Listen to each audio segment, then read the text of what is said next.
bonjour à tout le monde. Je suis très satisfait de voir qu'il y a une panoplie dans l'auditoire qui va des jeunes qui sont en IUT ou en école d'ingénieur jusqu'à des anciens.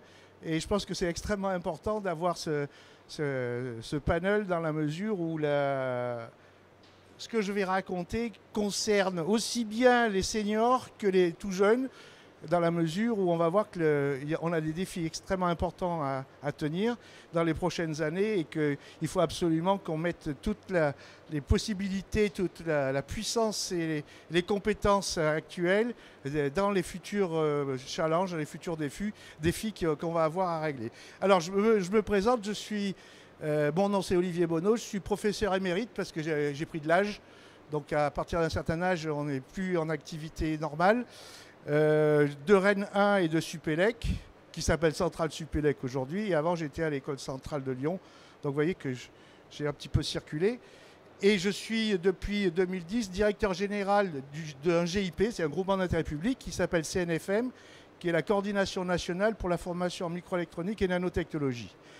Donc je vais vous expliquer dans quelques minutes à quoi ça correspond. En fait, on essaye de mutualiser au maximum toutes les compétences et tous les moyens pratiques, technologiques, de manière à proposer à des jeunes, en particulier mais des moins jeunes aussi, puisqu'on peut faire de la formation continue, un accès à des plateformes qui sont d'actualité, qui sont innovantes et qui devraient permettre de tenir les futurs défis qu'on aura à rencontrer. Voilà. Or, TEN, ça veut dire quoi? Non, il ne faut pas. Il faut pas qu'il s'arrête là. Qu'est-ce que je fais? Non? Non, c'est vrai. Sélectionner, ok. Ok, mais je fais où? Ok. Ah, ça va. Ouf. Voilà. Alors, déjà, il faut savoir qu'on vit une période un petit peu particulière. Hier matin, avec le président d'Axiel, qui est l'Alliance électronique, qui est le syndicat des industries du domaine de l'électronique et la microélectronique, on a eu une table ronde pour expliquer ce qui se passe en ce moment. Et en particulier, on vient d'être reconnu au niveau gouvernemental, c'est-à-dire c'était le 15 mars 2019, comme une structure importante et avec une filière importante qui est reconnue par les directions générales des entreprises. Donc c'est pour expliquer que on est dans un domaine qui est extrêmement important, donc c'est le socle industriel incontournable pour la production des équipements et des systèmes numériques. Alors on met numérique parce que tout le monde parle du numérique, mais il n'y a pas que du numérique, on va en parler après. Et que donc les industries de l'électronique occupent une place centrale dans le paysage industriel et qui sont au cœur de transformations numériques. Nos gouvernements, nos politiques, nos experts racontent que tout le numérique va arriver. Il faudrait quand même être un petit peu conscient de ce que ça sous-entend. D'une part, sur l'évolution des technologies et d'autre part, sur les problèmes de compétences. Donc, c'est extrêmement important d'avoir ceci en tête. Alors, la création de la filière, ça date du 15 mars 2019. C'est juste pour montrer qu'ici, c'était le ministre des Finances, de l'économie, qui est aussi ministre de l'Industrie, qui est Bruno Le Maire, qui a validé la création de la filière électronique. C'était le 15 mars 2019 à Crolles, chez ST Microelectronics. C'était pour montrer aussi que ce domaine-là était important. Alors, l'industrie de l'électronique en France, ça représente à peu près 1100 entreprises. Il y en a un certain nombre qui sont représentés dans le hall ici. Ça représente à peu près 230 000 emplois, directs et indirects. C'est à peu près 15 milliards d'euros de chiffre d'affaires. Bien sûr, c'est bien moins que l'agriculture, mais ça représente quand même quelque chose. Et donc, les syndicats, les conseils nationaux de l'industrie concernent à peu près 90% des entreprises qui sont, dans ce cas-là, soit des PME, soit des PMI. C'est-à-dire qu'il y a les grandes entreprises comme ST Microelectronics, puisqu'on en parle parce qu'ils sont à côté, mais il y a aussi énormément de petites entreprises qui travaillent dans ce domaine et qui offrent énormément d'emplois aujourd'hui. Donc c'est quand même important. Donc c'est au cœur de l'évolution sociétale vers le numérique et les objets connectés. Et bien sûr, on va parler d'objets connectés pour voir qu'on a une diversité dans les compétences et la formation qui est extrêmement importante.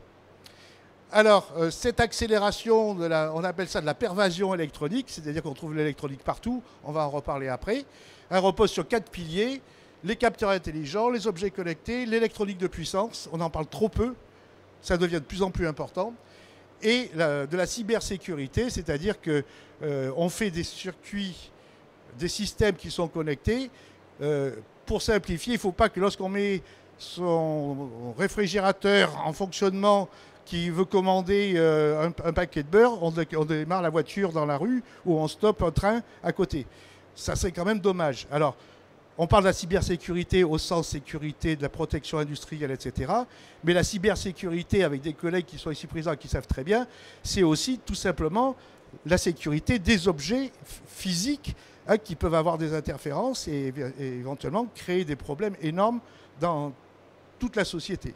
Donc c'est extrêmement important. Alors pour faire face à ces enjeux, 4 axes prioritaires dans la filière, maintenir si possible l'excellence française dans les technologies. On a encore formé ces dernières années des jeunes qui sont très efficaces. J'en vois quelques-uns qui sont des futurs efficaces dans la salle, c'est très bien. Il faut garder cet aspect-là, clé du numérique et en amplifiant les efforts en R&D et en développant des partenariats stratégiques. Adapter les compétences en anticipant sur l'évolution des besoins, on va en voir, il y a plein de besoins. Adapter et promouvoir une fabrication électronique made in France. On a eu pendant plusieurs années tendance à dire on envoie ça en Extrême-Orient, ils vont fabriquer et puis ça va très bien se passer. Et en fait, quand on fabrique ailleurs, on perd les compétences. Donc c'est compliqué. Et puis positionner la filière en tant qu'acteur clé de la transformation numérique en accompagnant les PME des autres secteurs d'activité. Donc j'ai vu qu'il y avait des gens qui travaillaient dans d'autres domaines que l'électronique, la microélectronique. Ça veut dire que si tout va bien, la filière électronique va pouvoir aider ces autres domaines à progresser et à être aussi compétitif sur le plan mondial. Donc c'est un petit peu l'objectif. Alors pour montrer quand même où est la microélectronique dans le monde, en activité, on a à peu près ici, sur les gens qui sont vraiment du domaine de la microélectronique, c'est-à-dire qui fabriquent des circuits, des composants, des systèmes, ça représente à peu près 500 milliards de dollars américains au niveau mondial. Si on regarde ce qui se passe derrière avec ces composants, on fabrique des systèmes. Donc on a ici, sur les équipements et les systèmes, à peu près 550 milliards. Si on bascule vers la production, on passe à peu près à 1600 milliards. Et si on prend tous les domaines d'application, on est à peu près à 50 milliards. 50 000 milliards, pardon. Autrement dit, la présence même de l'électronique, la microélectronique, a une conséquence sur l'activité mondiale qui est à peu près 80 fois supérieure. Ça veut dire qu'on est au cœur d'une activité extrêmement importante pour le futur. Et c'est pour ça qu'il va y avoir du travail aussi pour les jeunes. Je vous rassure. Voilà. Alors, si on regarde ce qui se passe, on parle de l'industrie 4.0, on va dire, ben non, les industriels, la production, on va tout faire avec Internet, etc. Alors, comment ça peut se présenter? Si on regarde un petit peu en pratique, on a, j'ai pris des exemples d'usines. Alors ça, c'est une usine de microélectronique, c'est chez ST à Crolles. Ça, c'est une usine qui fabrique des voitures. Eh bien, il y a plein de robots. Et ces robots, ils doivent travailler en concertation. Donc, on a des systèmes avec des robots, des systèmes qui doivent être logistiques parce que les robots, il faut les alimenter. Les gens savent très bien. Et on a des robots, donc différents types de robots pour la fabrication. On a automatiquement un centre de gestion, de sécurité, des magasins, des livraisons. Et on fait toujours référence à des bases de données qui sont dans des centres de données, des data centers. Donc ça, c'est une vue très, très, très schématique. Mais ça veut dire quoi? Ça veut dire qu'à chaque fois qu'on a ici un objet, quel qu'il soit, il contient de l'électronique, de la microélectronique pour que ça fonctionne. Il y a de la connexion, c'est-à-dire transmission de données, émission, réception, traitement des données, et puis après, analyse par rapport à des librairies, à des données, des centres de données, et on met tout ceci en action pour pouvoir fabriquer. Sur les robots, on a beaucoup de capteurs. Si on prend un seul robot, par exemple, qui fait une soudure sur une voiture ou sur un circuit intégré, par exemple, on a un grand nombre de capteurs, on a des actionneurs, on capte la position et on modifie la position. Et puis derrière ceci, bien sûr, il faut transmettre l'information. On a un système de contrôle, de surveillance, de sécurité, de la logistique, et on renvoie l'information pour dire, attention, le trou, il faut le faire ici et pas là. Bien sûr, donc ça veut dire qu'il y a tout un énorme échange de données, de flux de données pour y arriver. Et puis, Si on veut suivre un programme, on passe à un système à distance, et c'est là où on retrouve les communications à grande distance, avec en particulier les centres de données. Donc tout ça pour résumer, c'est que finalement, l'électronique va être partout, hein, et donc on va essayer de voir quelles sont les conséquences. Alors, je vais essayer de parler rapidement des objets connectés, puisque c'est la base de pratiquement tout aujourd'hui. Votre téléphone, c'est un objet connecté, votre tablette, c'est un objet connecté, mais le GPS est un objet connecté, la commande sur Internet je ne sais pas quoi, d'une pièce de voiture, c'est un objet connecté, etc. etc. Donc, on va voir ceci. Les architectures applications. Je vais quand même parler de l'évolution des technologies parce que on va voir que dans ces objets connectés, il y a beaucoup d'activités, de fonctions qu'il faut remplir. Donc, on va discuter un tout petit peu de l'intégration microélectronique, de l'assemblage. L'assemblage devient capital pour toutes les applications. De la pluridisciplinarité, pourquoi? Parce qu'on va travailler avec des gens maintenant qui sont non seulement du domaine de l'électronique, mais ils peuvent être du domaine de l'agriculture, de la mécanique, de l'environnement, de la santé, etc.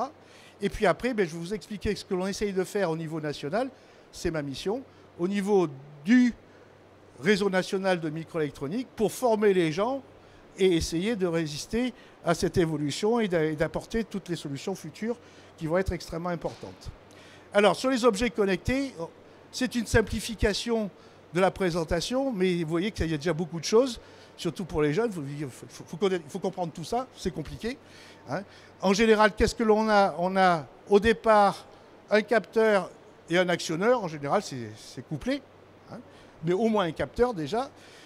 Ce capteur a besoin d'énergie, donc il faut lui apporter de l'énergie. Alors souvent, comme ce sont des systèmes qui sont mobiles, on peut avoir des batteries. Alors on peut avoir des batteries qui sont physiques tout simplement avec des éléments chimiques, mais on peut avoir aussi la récolte d'énergie avec une batterie qui n'est pas une vraie batterie, qui est par exemple un supercondensateur qui stocke de l'énergie momentanément. Ça, c'est une possibilité.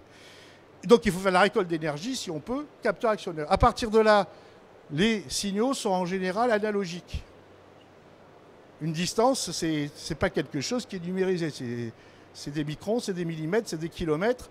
Donc ça veut dire qu'il faut partir d'un signal que l'on récolte et qui est analogique, le transformer en logique. Donc on a toute l'électronique derrière qu'on va transformer. On va transformer le signal que l'on récupère en signal numérique. Donc on a des convertisseurs, convertisseurs numérique, numérique analogique. Il faut stocker, il faut de la mémoire. Et puis avec ceci, il faut traiter. Hein, si on a une image, on ne peut pas la stocker n'importe comment. On essaye en plus de simplifier et de diminuer le nombre de données par tout un traitement de l'image, par exemple. C'est un exemple. Hein. Et à partir de là, on a récupéré ces informations. Il faut les transmettre, donc avec de l'émission. Émission avec un protocole de communication qui va dépendre des distances. Dans une voiture, on a Bluetooth. Pour aller à Netflix, on passe par 3 satellites ou des fibres optiques sur 10 000 km ou 15 000 km. Donc ça veut dire qu'on n'a pas les mêmes moyens de transmission dans ce cas-là. On a la réception, on peut traiter à partir des bases de données, analyser, renvoyer les informations et revenir en marche arrière. Donc en fait, ça veut dire qu'on a un grand nombre de fonctions qui sont là-dedans et qu'il va falloir traiter dans la suite. Hein, donc des composants, on va dire sur site, où que ça soit, hein, de la communication et les composantes délocalisées. Et le problème aujourd'hui, on va voir que la délocalisation entraîne des conséquences majeures, notamment sur la consommation d'énergie dont on va parler dans quelques minutes. Les applications, on les connaît. On a les applications en santé, en transport, en environnement, en sécurité, en énergie, en communication, en agriculture, etc. Enfin bref, pratiquement tous les secteurs sont concernés. Vous avez vu 50 000 milliards d'activités, ça veut dire qu'il y a plein de choses. Hein, voilà. Et donc, large spectre d'applications, ce qui veut dire aussi que dans la mesure où on va travailler avec des gens qui sont spécialistes d'électronique, vont être obligés de travailler avec des gens qui sont des autres domaines. Et c'est là où on commence à avoir un problème au niveau de la formation. C'est que si on travaille avec des gens de la santé, il faut comprendre les gens de la santé. Si on travaille avec des biologistes, il faut comprendre les biologistes. Autrement dit, il va falloir être capable de s'adapter à cette évolution. Alors, si on regarde le nombre d'objets connectés, c'est à peu près ceci. En 2005, on avait à peu près 5 milliards d'objets connectés. 2005-2008, on était par là. En 2018, on était à 30 milliards d'objets connectés sur la planète. C'est-à-dire 6 à 7 objets connectés par habitant de la planète. Si on laisse cette évolution continuer, ce qui est probable, on peut arriver à 250 milliards en 2030. 2030, c'est dans 10 ans. Hein, 250 milliards, ça fait grosso modo 30 objets connectés par habitant, hein, de l'ordre de grandeur. 30, 40, comme vous voulez. Donc, ça veut dire que ça devient extrêmement important, hein, et ça veut dire qu'il va falloir quelque part tenir compte de cette évolution. Alors, dans les objets connectés, juste pour rappeler, il y a des capteurs. Si je prends un téléphone classique que vous avez dans votre poche, pour la plupart d'entre vous, peut-être voir tout le monde, aujourd'hui, on a des capteurs. Alors, capteurs acoustiques, ben oui, quand je parle, il faut quand même entendre. Bon. Mais accéléromètre, parce que si on n'a pas un accéléromètre, on n'est pas content, le téléphone il ne sert à rien. Si on n'a pas un petit thermomètre, une mesure de la gravité, un gyroscope pour avoir la position spatiale, si on n'a pas un détecteur de lumière, on change la luminosité en fonction de l'éclairage. Si on n'a pas un compas, on est perdu dans la rue. Si on n'a pas de détection de champ magnétique, on ne peut pas éteindre quand on met le couvercle. Si on n'a pas l'orientation spatiale, eh bien, on ne peut pas faire tourner l'image pour qu'elle reste face à soi. Si on n'a pas les capteurs de pression, proximité, contact, c'est pour changer ce qui se passe sur l'écran, par exemple. Si on n'a pas l'humidité relative, la rotation, etc., ben on trouve que ça ne sert à rien. Bon, donc, en fait, tout ça, ce sont des capteurs. Sachant qu'un capteur de rotation, en général, ce n'est pas un capteur, mais c'est un multicapteur pour avoir les directions spatiales. Hein, au moins les 3 directions, plus la rotation. C'est-à-dire 6 capteurs d'un seul coup, cachés. Donc en général, on a une bonne vingtaine de capteurs. Si on prend un véhicule automobile, c'est plutôt 70, 80, et ça augmente. Donc autrement dit, les capteurs, c'est important. Alors, on va voir les domaines d'application, les familles de capteurs. Ben, j'ai simplifié ici. Vision, machine, optique, lumière ambiante, etc. Pour un robot, par exemple, c'est important de savoir ce qu'il y a devant. Position, présence, proximité, mouvement, vitesse, déplacement, température, humidité, acoustique, chimie, gaz, pour contrôle de l'environnement, de la chimie, etc. Les flux, ben oui, si on doit mesurer un débit de quelque chose. Les forces, les couples, les tensions, les pressions, les fuites, les niveaux, l'électrique, le magnétique. Tout ça, c'est des familles de capteurs. Et en général, on est à la base avec de l'électronique et de la technologie qui est proche de l'électronique, puisqu'on fait maintenant ce qu'on appelle des micro-electro-mechanical systems, c'est-à-dire des petits systèmes avec à la fois de la mécanique et de l'électronique, à la fois avec de l'optique et de l'électronique, à la fois avec de la chimie et de l'électronique, de la biochimie et de l'électronique, etc. Donc ça, c'est pour montrer tout ce que l'on peut faire.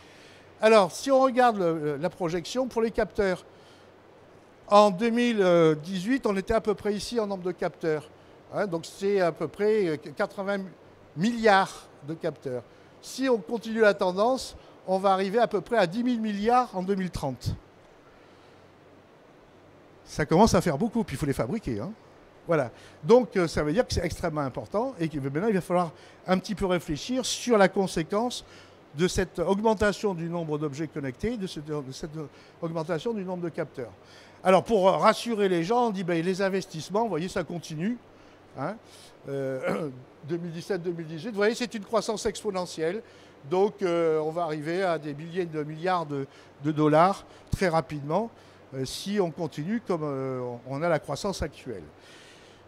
Avec tous les secteurs d'application, hein, l'industrie, la santé, etc. Alors, si on analyse ce qui se passe, peut-être que vous le savez, mais ce n'est pas sûr que tout le monde le sache, c'est que la consommation du transfert de données est énergivorace. Quand j'ai ma petite fille qui charge un film en vidéo, un film, sur sa tablette, parce que maintenant les enfants ils ont des tablettes, hein. Bon. Si on charge 1 gigaoctet, on consomme, non visible, 5 kWh. Si on charge un film qui fait à peu près 1 heure, 1h30, etc., on a consommé 25 kWh. 25 kWh, c'est un radiateur électrique qui marche pendant une journée dans une pièce sans thermostat, tout le temps. Et ça, c'est un film. Alors quand je prends le matin le train entre Aix-les-Bains et Grenoble, j'ai une centaine de jeunes qui regardent des films. La consommation induite par les jeunes à l'intérieur du train est supérieure à la consommation du train. Il faut y réfléchir. Ça commence à être important. Quand on s'envoie un petit message « Coucou, c'est moi », on consomme. Hein? Quand on est dans la salle A et qu'il y a le copain dans la salle B et qu'on lui envoie un message, on consomme. On doit même plus consommer que si on fait les 6 mètres entre les deux portes, hein, à mon avis. Hein, voilà. Alors, la consommation, c'est à peu près ceci. 48% de la consommation provient des centres de données, des data centers. On va voir combien ça fait en pratique. 38%, c'est l'utilisateur final. Hey, c'est pas moi j'ai mon petit téléphone dans la poche et il ne consomme rien. Oui, mais pour charger votre batterie, on part d'une centrale. On convertit depuis l'alternateur en haute tension, on transporte sur plusieurs centaines de kilomètres, on reconvertit en moyenne tension, on reconvertit en basse tension, on arrive à votre réseau, vous mettez une prise, vous avez un chargeur, vous avez chargé la batterie, à chaque fois on perd 5%, 10%, 5%, 10%, 10%, etc. Et à la fin, quand la quantité d'énergie que vous avez stockée dans votre batterie est à peu près égale à 1/10 de ce que l'on avait au départ dans l'usine de production.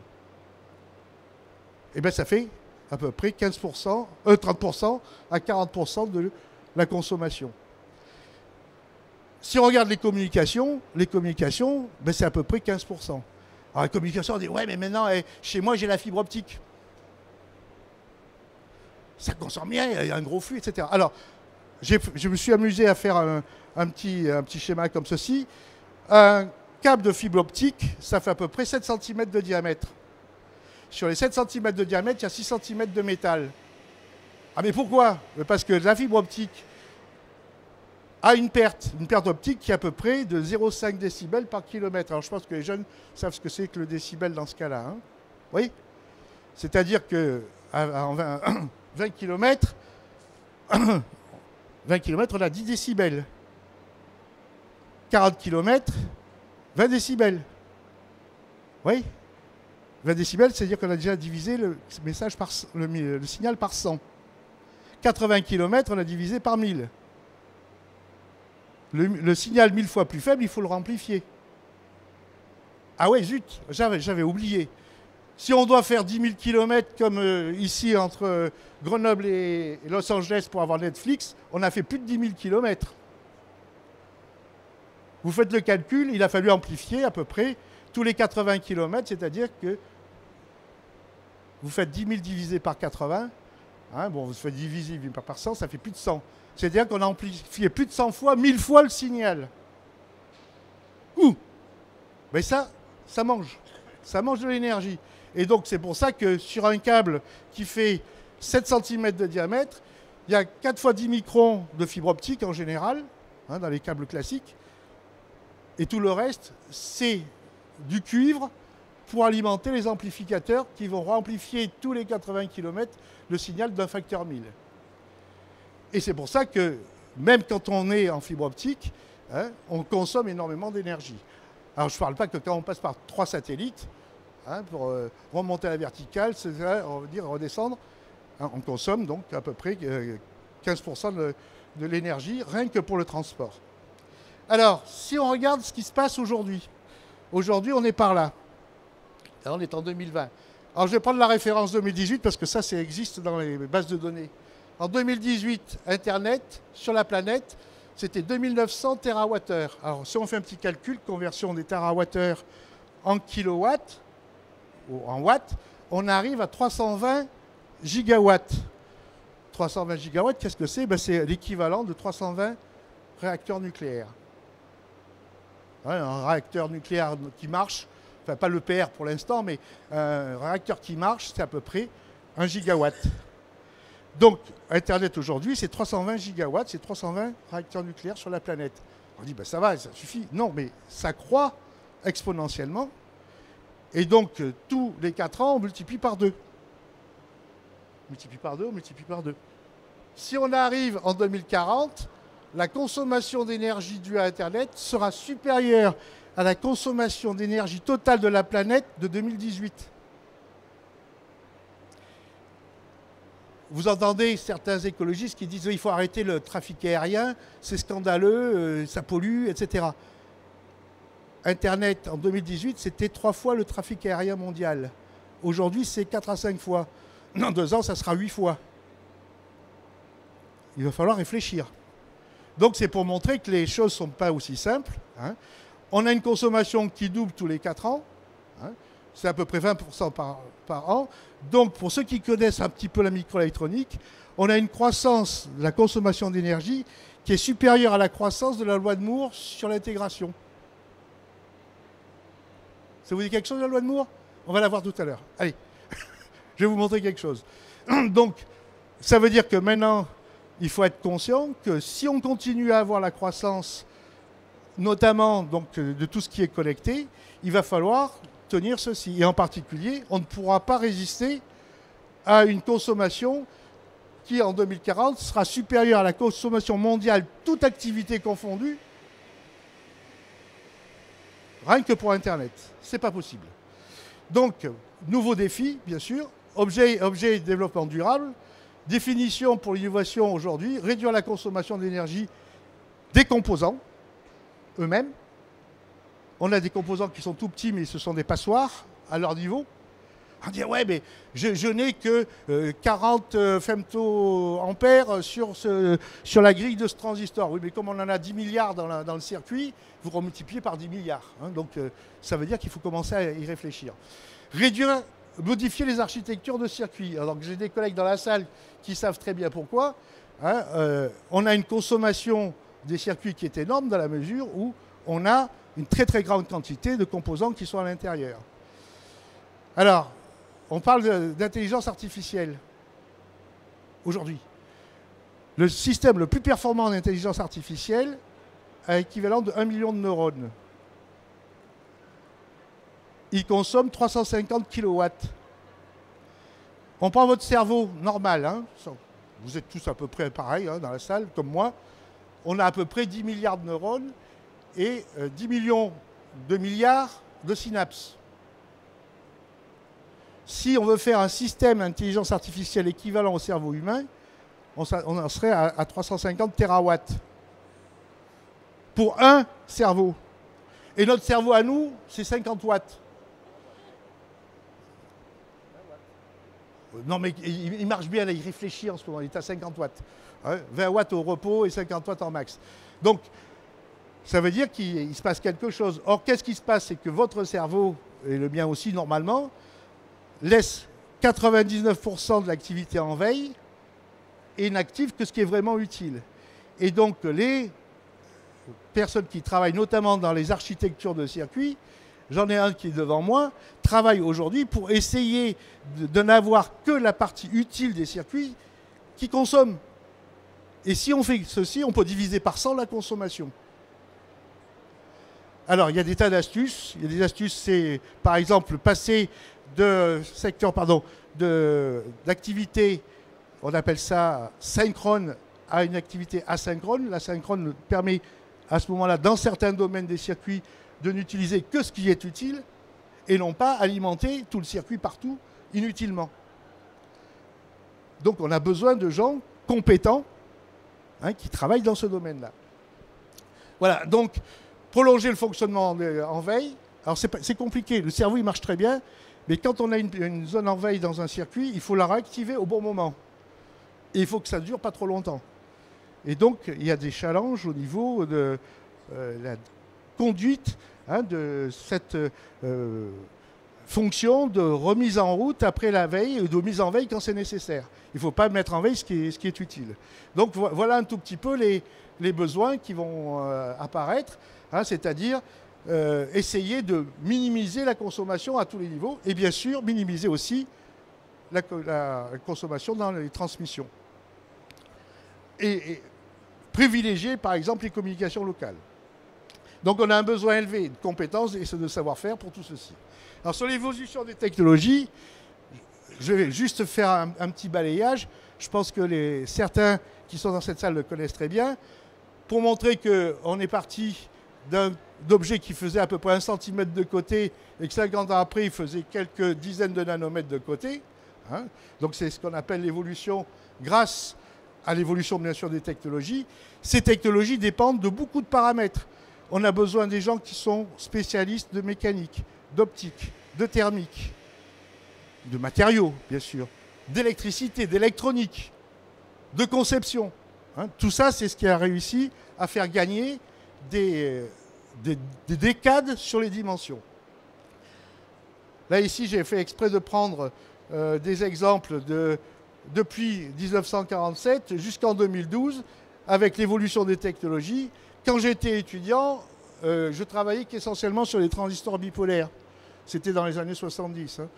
Depuis 90-95, on travaille essentiellement sur des MOS, hein, les métalloxydes semi-conducteurs. Là, on voit, par exemple, les technologies de ST Microelectronics, qui est pas loin d'ici, c'est pour ça qu'on en parle, qui utilisent des substrats de Soitec, qui est pas loin d'ici, c'est pour ça que j'en parle. Hein, substrat sur isolant, électronique sur isolant, semi-conducteur sur isolant. Et donc ça, c'est des technologies qui sont en développement aujourd'hui et qui ont atteint des dimensions nanométriques. Et donc là, on voit ici une structure qui est tridimensionnelle, qui était susceptible de bien améliorer l'intégration, mais ça coûte tellement cher et c'est tellement compliqué que la première technologie que j'ai présentée ici semble celle qui est la plus prometteuse pour la majorité des applications connectées, etc., dans le futur. Alors, ça, c'est la loi de Moore. Quand j'ai été étudiant, le premier circuit intégré que j'ai étudié, c'était celui-là. Il y avait 4 transistors. Hein. Bah oui, ça te fait rire, mais t'étais pareil. Hein. Voilà. Et bon, moi, j'étais ici, hein, j'étais là. Hein. L'étudiant, j'étais là, voilà. Et puis, bon, on nous avait dit, ouais, là, on ne va jamais atteindre plus de 1 million de composants par circuit, etc. On a atteint le milliard, et puis on dit, ben, on va continuer. Voilà. Et alors on dit, ben, maintenant, de toute façon, c'est plus possible, on est au niveau nanométrique. Alors, qu'est-ce qui va se passer?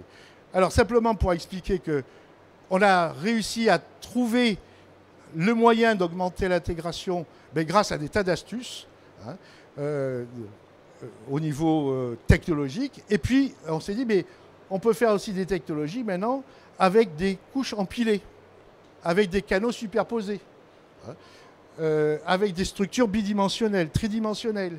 Et donc, on progresse, et on arrive à des choses qui ressemblent à ceci. Alors ça, c'est les technologies nanométriques aujourd'hui.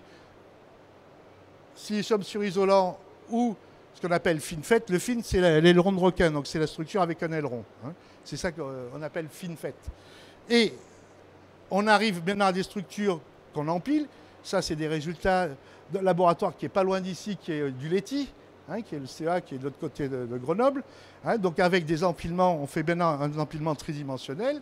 C'est-à-dire qu'on est dit, on ne peut plus diminuer les dimensions latérales. Oui, mais on peut augmenter le nombre en empilant. Donc on empile, on gagne. Et puis il y a des gens qui disent, on va encore améliorer les choses parce que si on a des matériaux qui sont encore meilleurs conducteurs que ceux qu'on avait avant, on devrait pouvoir encore améliorer la technologie et l'intégration et les capacités.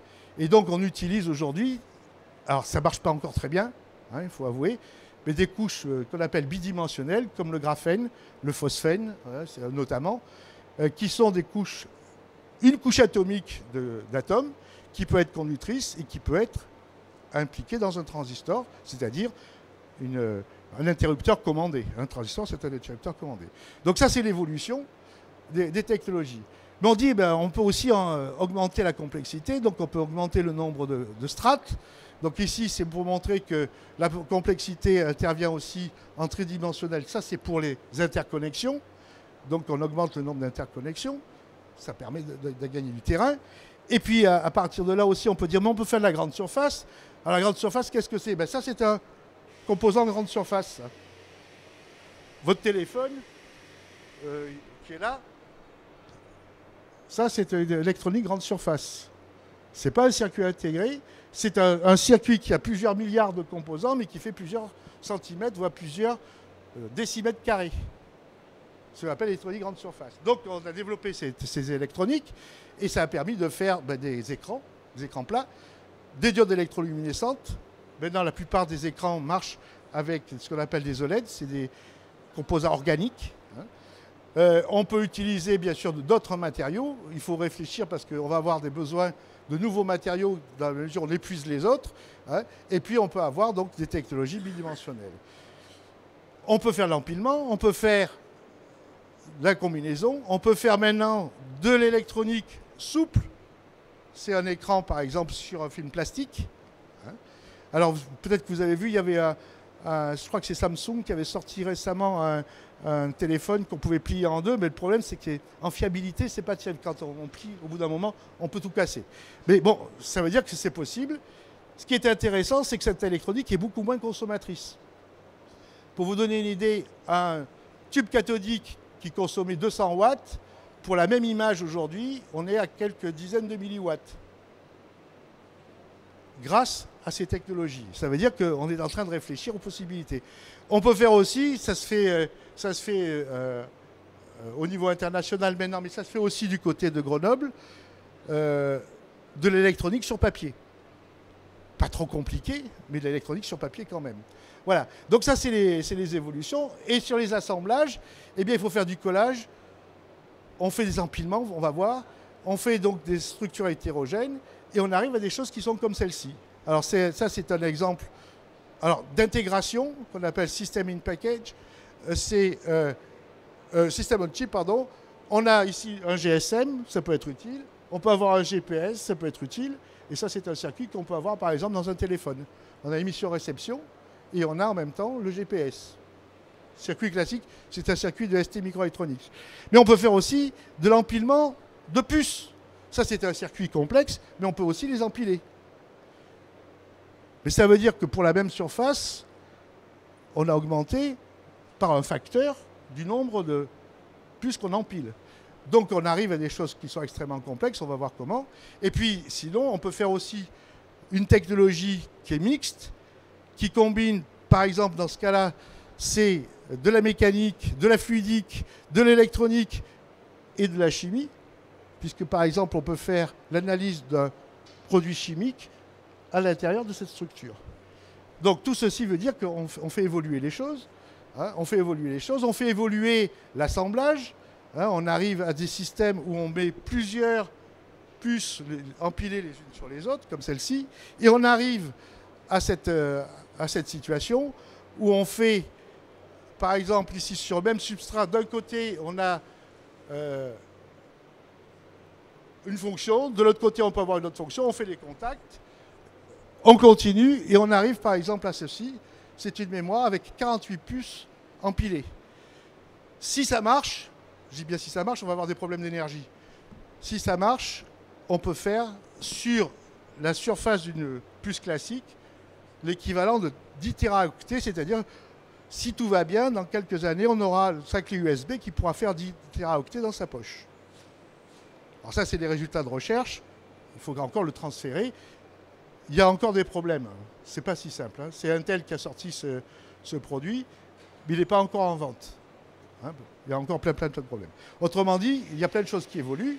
Là, c'est pour montrer les empilements de puces avec tous les contacts, etc. Donc toutes les technologies sont adaptées maintenant.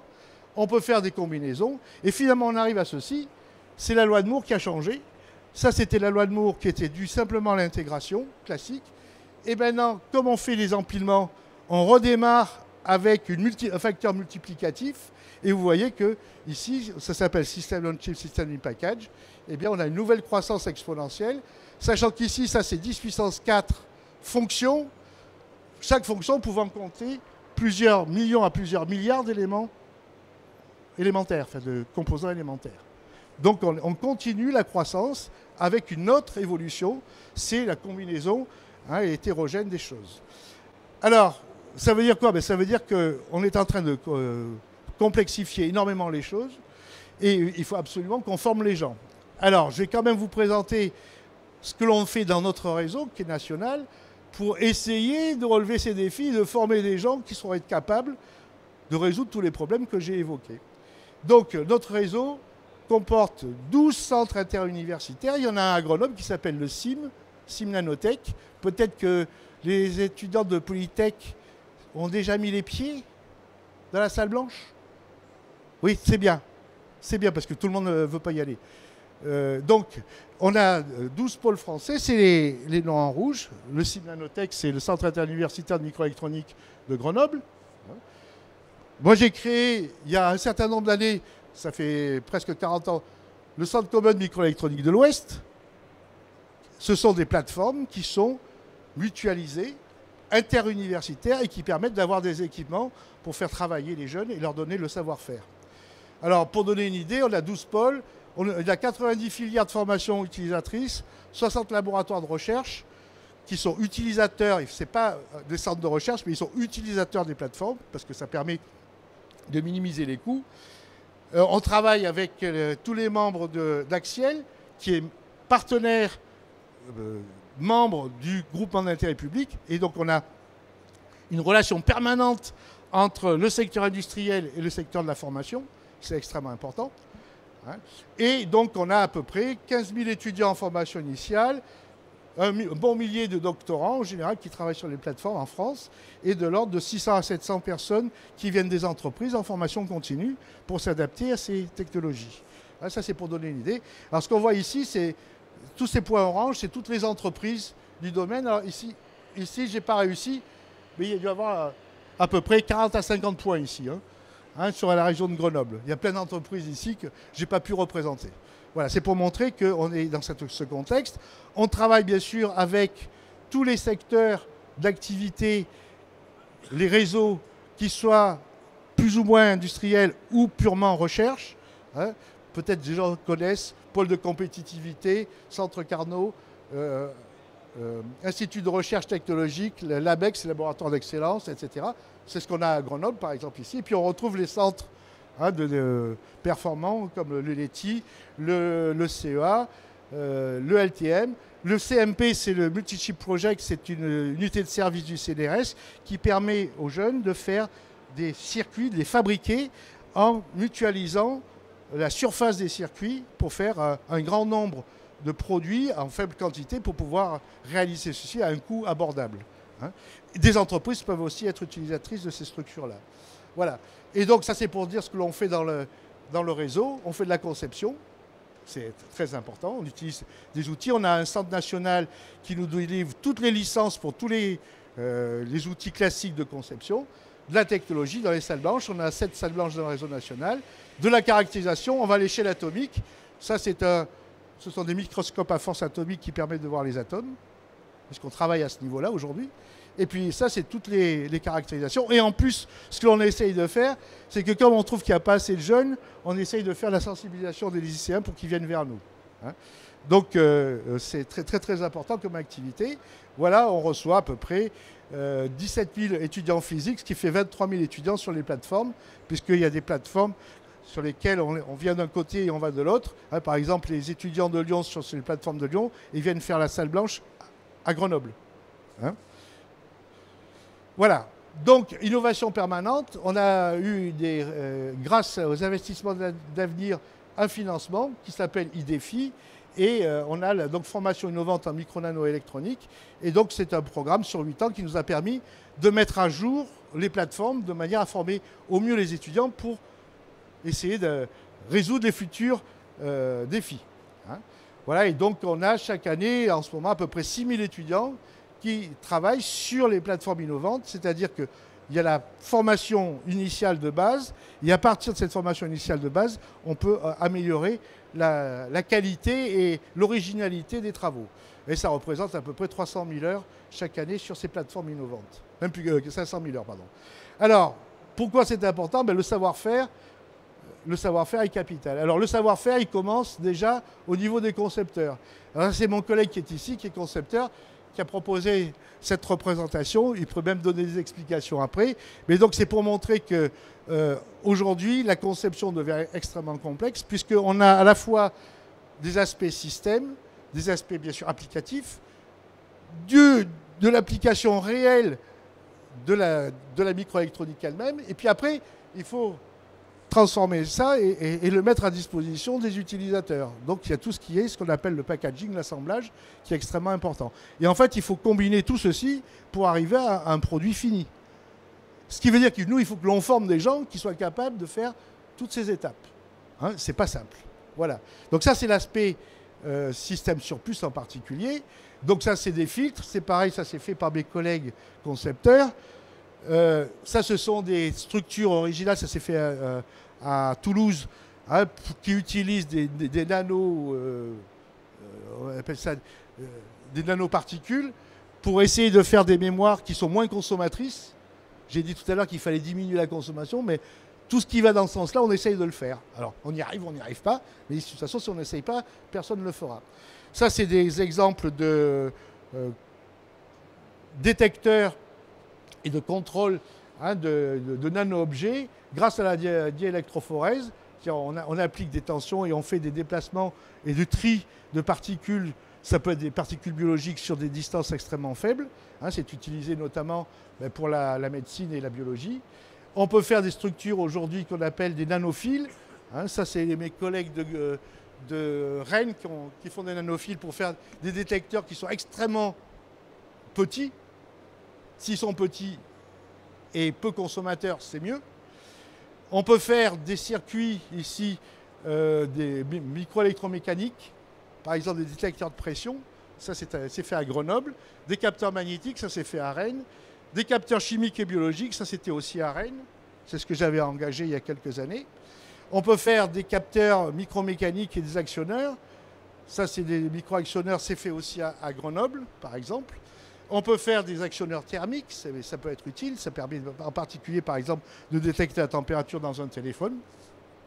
On peut faire bien sûr des systèmes d'électronique flexible sur plastique, d'électronique organique, ça ce sont des diodes électroluminescentes sur film plastique, c'est fait à Bordeaux, sur les pôles de Bordeaux. Tout ça c'est ouvert aux étudiants qui veulent bien venir dans les secteurs innovants pour l'avenir. Hein. Ça c'est tout simplement c'est des systèmes embarqués. Ça, c'était fait... Ah, au voleur.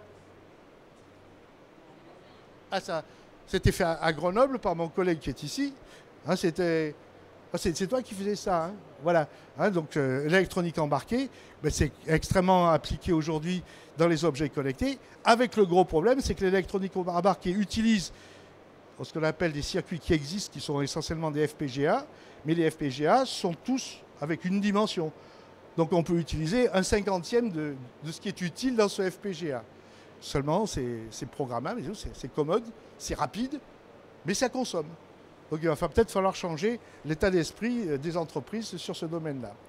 On peut faire bien sûr tout ce qui est émission-réception, avec des antennes, avec des systèmes de captage. On peut faire des antennes tridimensionnelles et souples. Ça, c'est la plastronique, c'est fait à Lyon, chez nos collègues de Lyon. Hein. De l'électronique sur plastique qui peut être tridimensionnelle et qui améliore bien sûr tous les facteurs de transmission et d'émission. Et puis on peut faire des capteurs d'énergie, des capteurs solaires, des capteurs mécaniques, du stockage d'énergie, hein, des micro-supercapacités, des simulateurs solaires, ça c'est à Grenoble, ça c'est à Toulouse, hein, pour montrer tout ce que l'on peut faire dans le réseau. Voilà, ça c'est un drone, ça c'est mon collègue ici présent aussi, ça c'est contrôle d'énergie dans les bâtiments, hein. Ça c'est fait... à Nice, chez nos collègues de Nice. Donc pour vous montrer simplement que tout le réseau arrive à faire un grand nombre de choses. Et là, c'est pour montrer tout ce qui s'est passé dans les 8 dernières années au niveau de l'innovation. On a pu mettre 124 plateformes nouvelles qui sont orientées parce qu'on ne peut pas tout faire, vers les besoins et les défis pour la formation des jeunes. Voilà. Alors l'objectif, c'est répondre aux besoins, bien sûr, des entreprises, des métiers en tension, nouveaux, en perpétuelle évolution. Mes collègues d'Axiel, du syndicat des industries, estiment aujourd'hui qu'il manque 80 000, on va dire pour simplifier, ingénieurs en Europe dans ce domaine-là. Vous avez encore de la chance d'avoir un emploi, hein, les jeunes là. Il en manque 80 000. En France, on en est à quelques milliers, hein, on va dire entre 5 et 10 000. Il n'y a pas beaucoup de polytech qui font de la microélectronique en France. Hein. Il n'y en a pas beaucoup. Hein. Pas assez. Donc vous avez beaucoup de chance si vous êtes intéressé. Voilà, c'est le message que je voulais donner. Et puis on peut faire la formation continue aussi, parce qu'on peut recycler, entre guillemets, sans que ce soit péjoratif, des gens des entreprises qui viennent travailler dans ce domaine-là. Hein, donc on a toute une activité de formation continue. Hein, donc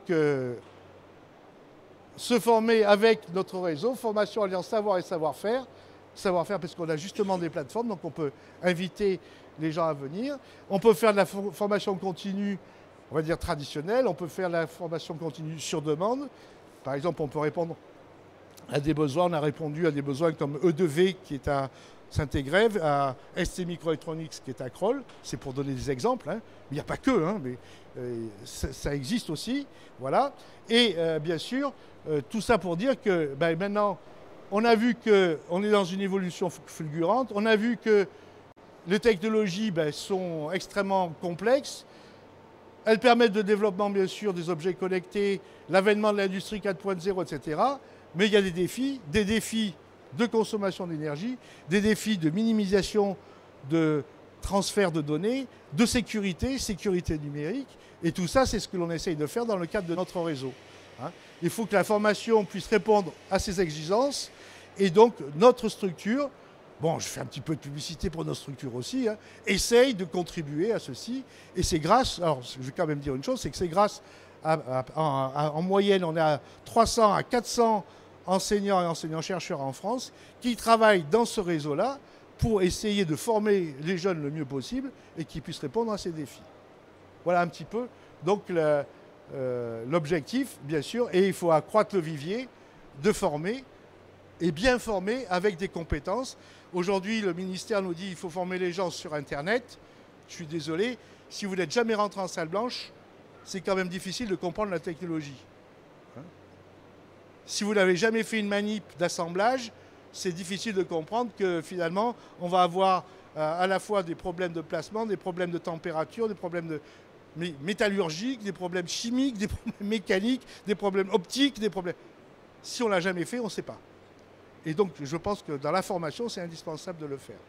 Voilà, donc c'était un aperçu des problèmes. Vous voyez que les défis sont énormes. Toute la communauté doit travailler sur ce domaine-là. Et puis, j'espère que mon message est passé, et surtout pour les jeunes. Merci pour votre attention. On a le temps pour quelques questions, hein, si vous voulez.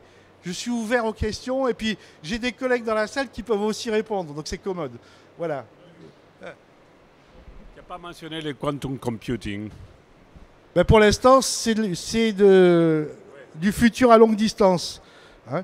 Quantum computing, c'est de nouvelles technologies potentielles pour je dis potentielles, mais quand on sait qu'il faut quand même refroidir à l'hélium liquide, votre téléphone qui marche avec une source d'hélium liquide dans la poche, c'est pas encore commode. Bon, alors bien sûr, c'est une boutade, sachant qu'on peut faire des centres très, très spécialisés de traitement très élevés de l'information qui pourront avoir ces technologies. Mais on est encore très, très, très, très loin d'arriver. Alors, c'est des sujets de recherche importants.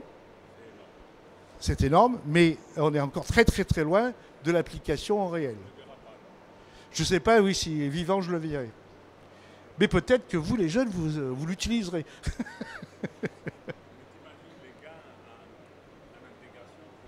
Ah ben oui, c'est de la folie. Oui, c'est au niveau de l'atome, bien sûr. Mais bon. Mais je pense qu'à l'heure actuelle, on a plus intérêt à gagner sur la troisième dimension qu'à essayer de revenir sur un bidimensionnel au niveau de l'atome. C'est à réfléchir. Je laisse ça au futur. Hein, savoir s'ils vont arriver à résoudre ce problème. C'est un très...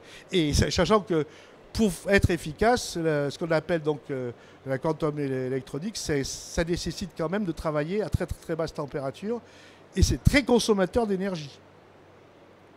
C'est aussi un problème. Voilà, donc ça veut dire qu'il faut être conscient de ceci. D'autres questions? Oui. Bien sûr. Bonjour professeur Benoît, Mohamed Eboudi de ANIA. Donc moi-même je suis dans le secteur numérique, si vous voulez, donc je pense pas du tout aux machines, à l'électricité, au serveur. Et pourtant, si on n'a pas l'électronique qui tourne derrière, ben moi, mes logiciels, ils ne tournent pas. Donc, moi, il y avait une chose que vous avez soulevée, c'était ce côté pluridisciplinaire, multidisciplinarité. Ça me fait penser notamment à ma situation. J'ai un ami qui est par exemple mécanicien, mais qui en fait voit des défauts que les ingénieurs qui conçoivent les voitures ne voient pas. Et donc, qu'en est-il aujourd'hui au niveau humain, au niveau, on va dire, de la réduction des silos entre ingénieurs, opératifs, etc. Et vraiment, on va dire, la co-construction et la, comment dire, la réduction des silos et la collaboration pluridisciplinaire pour vraiment favoriser l'innovation. Ça, c'est une excellente question à laquelle j'aurais des difficultés à répondre, si ce n'est que notre objectif, nous, c'est d'essayer de faire au maximum des équipes pluridisciplinaires, sachant qu'on a un système qui a une inertie énorme et que même si vous regardez au niveau de la recherche, les laboratoires de recherche ont des difficultés à travailler en commun. Moi, j'ai travaillé pendant des années avec des biologistes. Au début, on nous disait, mais les gens qui travaillent dans ce domaine-là, ils sont ni biologistes ni électroniciens, donc il n'y a aucune raison qu'ils continuent à faire de la recherche.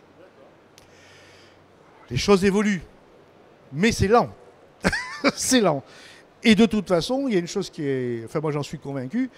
L'innovation vient de ce qu'on appelle la cross-fertilisation. Okay, c'est la fertilisation croisée, c'est-à-dire qu'on a fait des super structures complètement innovantes grâce à des biologistes que je n'aurais pas pu faire tout seul. Impossible. Et eux, ils n'auraient jamais pu avoir la possibilité de détecter des anticorps à ce niveau de faiblesse de concentration sans notre aide.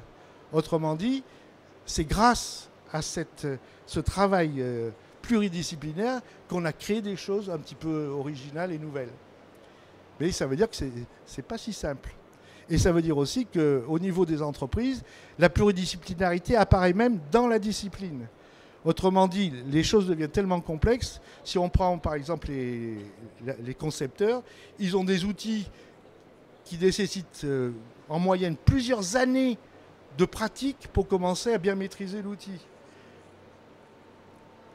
Le technologue, c'est plusieurs années de technologie pour maîtriser la technologie. Et ils doivent travailler ensemble. Autrement dit, on est confronté à ce problème-là. Il faut former les gens de plus en plus spécialisés pour être compétents dans la spécialité, parce qu'il faut être compétent. Et en même temps, il faut être de plus en plus ouvert avec les autres.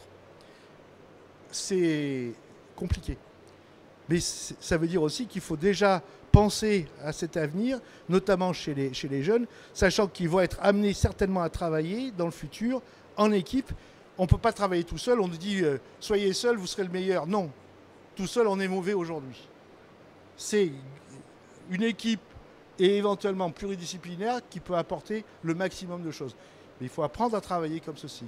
Par exemple, on n'a pas qu'on appelle ça, de conducteurs de projet, qui sont à ce niveau-là aujourd'hui. Ça ne veut pas dire qu'ils sont tous mauvais, mais c'est compliqué d'être à ce niveau-là, parce que il faut avoir la compétence un petit peu partout, mais comme on n'est pas assez bon, il faut avoir en plus à côté de soi une aide super spécialisée de super compétents. Et ça veut dire qu'il faut commencer à réfléchir à ces problèmes-là. La question est pertinente. Voilà.